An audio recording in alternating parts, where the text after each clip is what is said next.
Le Grand Matin Sud Radio, 7h-10h, Jacques Cardoz. Il est 7h12, soyez les bienvenus sur Sud Radio. J'espère que vous avez pu dormir un petit peu cette nuit parce que c'est quand même le problème en période de canicule. C'est la température, la nuit notamment, c'est ce qui nous empêche parfois de dormir. Alors bon courage également. Si vous partez travailler, on parle évidemment de cette canicule tout au long de la matinée et on est avec Xavier Bonnefond. Bonjour monsieur le maire. Oui, bonjour. Bonjour, soyez le bienvenu sur l'antenne de Sud Radio. Vous êtes maire d'Angoulême et vous avez dû prendre des mesures, évidemment, pour faire face à cette canicule. On va en parler dans un instant. D'abord, vous avez pu dormir, vous, dans de bonnes conditions cette nuit. Comment s'est passée la fête de la musique également ? Écoutez, la fête de la musique s'est bien passée. Nous sommes plutôt satisfaits de ne pas l'avoir annulée puisque les gens étaient quand même contents de pouvoir profiter de ce moment culturel phare.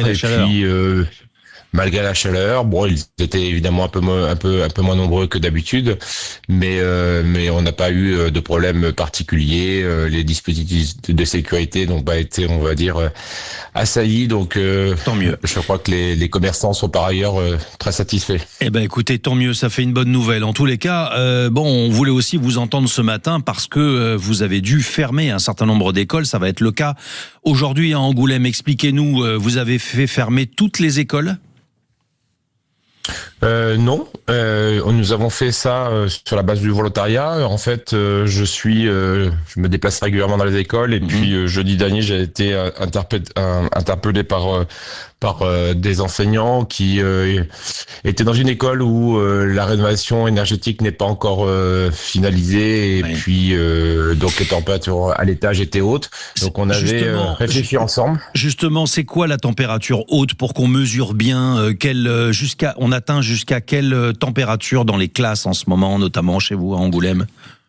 Oui, certains bâtiments assez anciens qui n'ont pas encore fait l'objet de rénovation énergétique importante pouvaient dépasser les plus de 30 degrés l'après-midi. Oui, là évidemment donc, c'est compliqué de travailler dans ces conditions-là. C'est ce que vous disiez, c'est prof évidemment. Souvent, en tout cas, il s'agit de bâtiments anciens. Souvent, c'est des salles qui sont à l'étage. Et en effet, c'était quelque chose signalé par les profs. Et donc, c'est pourquoi on a pris des aménagements en lien avec la direction académique des services de l'éducation nationale. Et on a proposé 3 scénarios. Donc, certains n'ont pas choisi d'ajustement, puisque nous avons des écoles qui ont été rénovées fortement depuis quelques années. Et donc, qui gèrent plutôt bien cet épisode de canicule. Et puis d'autres qui nécessitaient, je crois, en cette fin d'année scolaire, des légitimes ajustements. Donc les écoles seront recalées sur 8h midi toute cette semaine. Et il y a un service de garderie périscolaire qui est proposé l'après-midi aux parents qui ne pourraient pas récupérer leurs enfants à partir de soit de midi ou à partir de 14h après le déjeuner. Mais je comprends pas, ça revient un petit peu au même alors, parce que si les enfants restent quand même dans l'établissement avec les mêmes conditions, j'ai envie de dire énergétiques, ils sont dans les mêmes locaux, il y a la même température pour l'après-midi finalement. D'abord l'après-midi, ils ne sont pas dans les salles de classe, donc et encore moins dans les salles de classe où les températures évidemment ont été relevées à des niveaux importants. Donc vous déplacez les enfants en fait dans d'autres structures pour l'après-midi. Oui, on ajuste, on s'organise. Alors, évidemment, j'imagine que vous devez penser, comme le maire de Paris l'a dit hier, à un plan climatisation. Est-ce que ce serait réaliste pour Angoulême et combien, surtout, à combien va s'élever la facture ? Parce que c'est de ça dont il s'agit. Vous savez, moi, ça fait déjà plusieurs années que j'investis de manière assez lourde dans la rénovation des écoles. Il s'agit de millions qui ont été mobilisés. Évidemment, vu le nombre d'écoles que nous avons à Angoulême, nous ne pourrons pas, dans un temps assez court, traiter tous les bâtiments, notamment les bâtiments historiques. Donc, il va falloir en effet ouvrir d'autres solutions, avec notamment des systèmes de rafraîchisseurs d'air potentiels, et puis peut-être d'avoir la possibilité d'avoir une pièce, notamment climatisée, dans certaines écoles, pour pouvoir avoir donc une pièce refuge dans ces périodes de canicule forte. Xavier Bonnefond, vous êtes maire de Angoulême, on va pas se voiler la face à cette canicule qui frappe toute la France. On sait bien que ces épisodes vont se poursuivre. Vous disiez à l'instant, le problème, ce sont ces bâtiments anciens. Et dans les territoires, effectivement, il y a beaucoup d'écoles qui sont installées dans des bâtiments déjà anciens. Comment fait-on pour les rénover? Parce que c'est évidemment, quand on construit de nouveaux bâtiments, ils sont aux normes et plutôt bien isolés. Mais comment fait-on? C'est beaucoup plus coûteux, c'est beaucoup plus long. Racontez-nous un petit peu dans le détail comment vous pouvez venir à bout de bâtiments anciens et les adapter à la réalité d'aujourd'hui avec cette canicule. Alors, coûteux, oui. Est-ce que c'est plus coûteux que construire neuf?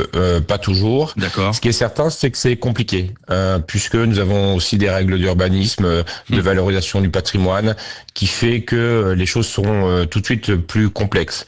Par exemple, nous avons rénové une école dans un quartier historique et sur donc ce bâtiment, pour pouvoir préserver l'identité de ce bâtiment, il est impossible de mettre des volets.